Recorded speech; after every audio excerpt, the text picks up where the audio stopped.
Hello everybody, this is Basicball for the EpicDuelMegaUpdate channel. I'm here with the latest update, which is the St. Patrick's Day slash Easter Day slash whatnot update. In this update there is a new promo called the Botanical Battlegear Seasonal Rare Mutating Weapon promo, and you can see it here. There's both a physical and an energy version, and you can get them in the Varium shop. Right here, you get both of them. That's actually a quite low quality picture, but anyways, you can get both of them with 10,000 variant package. They have the core growth serum, and what that core does is it increases your base support by 30% for 3 turns. I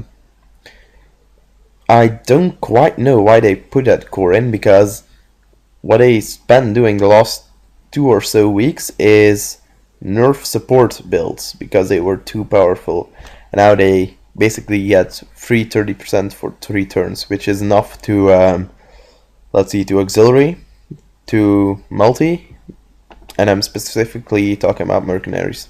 So okay, I lost the page, it doesn't matter, to multi and to bunker buster, and you're basically still dead.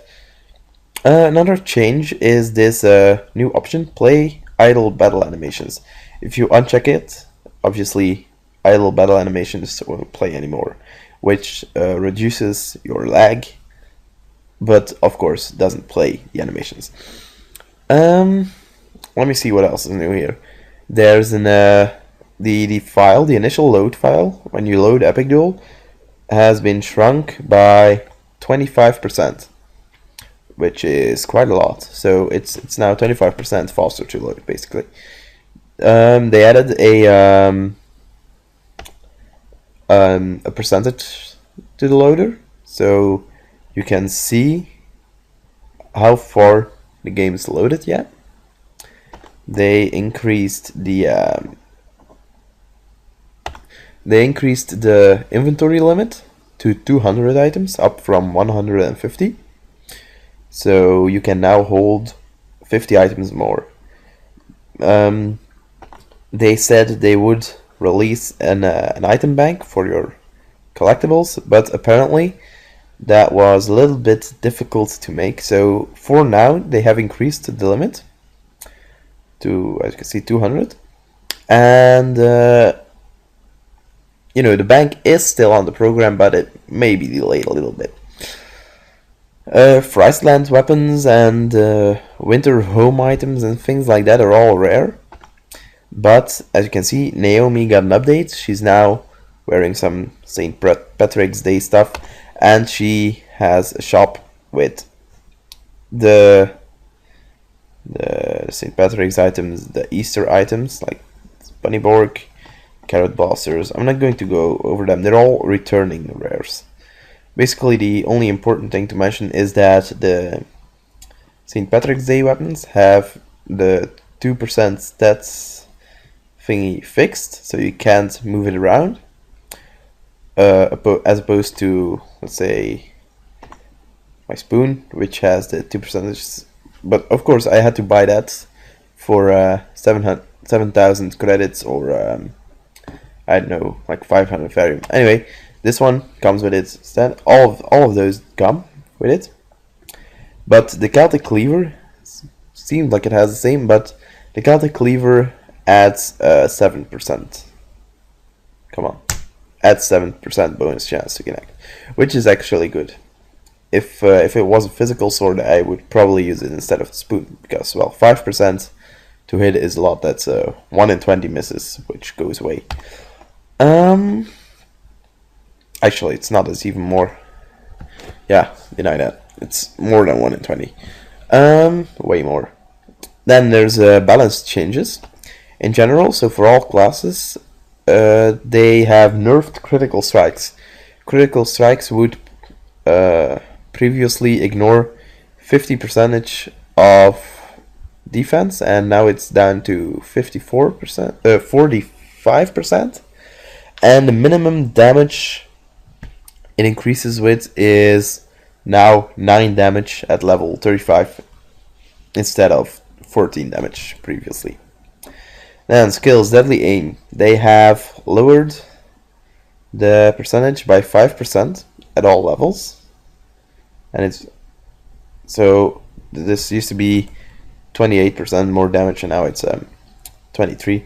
Basically, what it does is make sure you need to have maximum Deadly Aim at level 35 to get the maximum sidearm boost, which is at the moment plus 9, I think. Also, level 1 will give you plus 2 damage now instead of plus 4. Let's see, Assimilation. Assimilation. I'm not a tech mage. Okay. One Winged Angel was very happy about it. Let me see what class people are. One Winged Angel was very happy with this one because it now gives all the energy it drains instead of 50% previously. It's usable with maximum energy, so if you have maximum energy, you can still use the skill to still drain the energy from the opponent. And there was another change. You now drain one energy more per 9 strength you have, because it was pretty useless previously. Okay, then Bloodlust. Bloodlust previously got a buff of 4% damage to health per level, and they now nerfed it to they nerfed it back 2%. So from the initial one, it's still plus 2%, but it's, the in-between. What else? There's a lot of balance changes actually in this update. Oh, they nerfed Massacre from basically now. Is there a mercenary near? No, of course.